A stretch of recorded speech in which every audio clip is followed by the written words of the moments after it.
নামাজ আদায় করার জন্য আল্লাহর ঘর মসজিদ বানাতে পারে, পারে কি পারে না? তাহলে এই যে ক্রস মুসলিম, ক্রস কেন বলছি? এই জনাব ফিয়াদ হাকিমের বাবা বাড়ি ছিল বিহারের গয়াতে। ওনার মা ছিল একজন হিন্দু মহিলা। তিনি আর পৃথিবীতে নেই। মৌলানা আজাদ কলেজে অধ্যাপিকা ছিলেন। তাহলে মা হিন্দু, বাবা মুসলিম, ওই জন্য ক্রস করলাম, অর্ধেক মুসলমান অর্ধেক হিন্দু।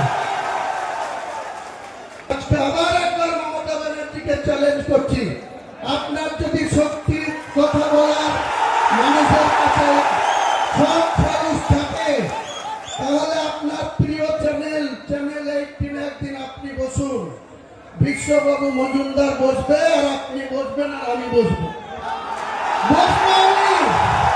আপনি বাংলার মানুষকে কতটা মিথ্যাচার করেন সেদিন প্রকাশ পাবে। বাংলার মানুষ দেখবে, ভারতবর্ষের মানুষ দেখবে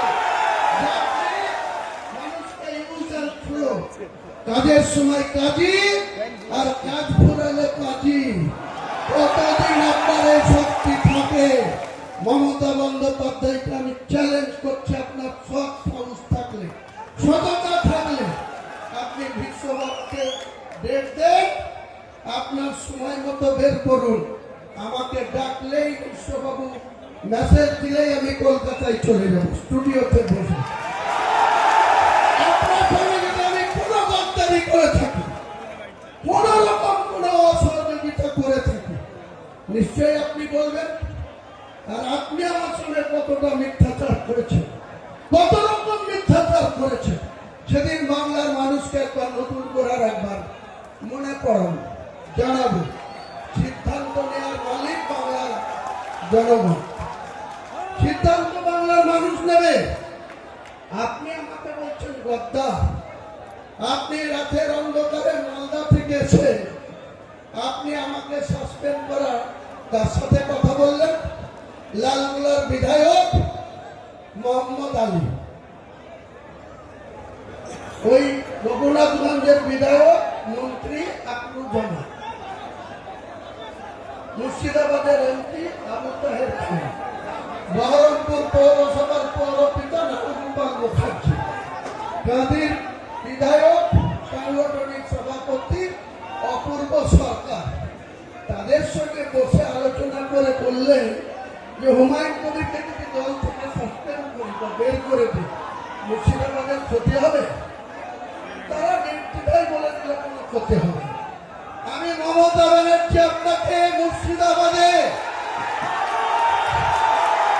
2011-তে একটা পেয়েছিলেন, আর 2004-এ আমাকে প্রার্থী না দিয়ে শুভেন্দুর কথায় 22টা প্রার্থী দিয়ে 4টে জিতেছিলেন। আর হুমায়ুন কবির আবার আপনার হাতে পায়ে ধরে এই তৃণমূলে এসে 20টা পায়ে দিয়েছিলাম। আজকে চ্যালেঞ্জ আমার, কোন শক্তি থাকলে মুর্শিদাবাদে আপনি খাতা খুলে রাখবেন, মুর্শিদাবাদে 22টা সিটে আপনি খাতা খুলবেন।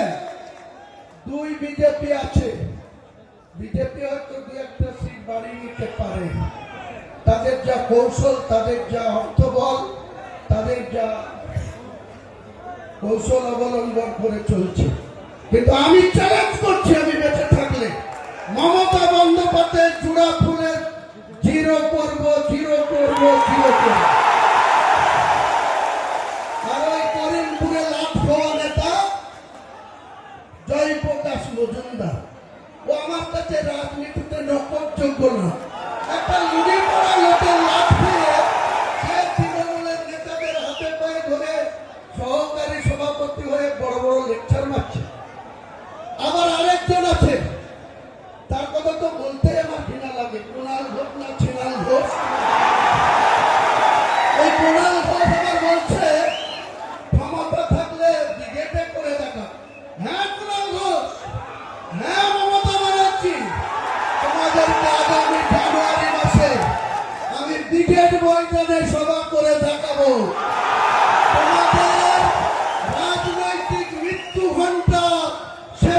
দেখিয়ে দিব কলকাতার বিবেক। পারলে তোমরা ঠেকিয়ে নিও, পারলে হুমায়ুন কবিরকে রুখে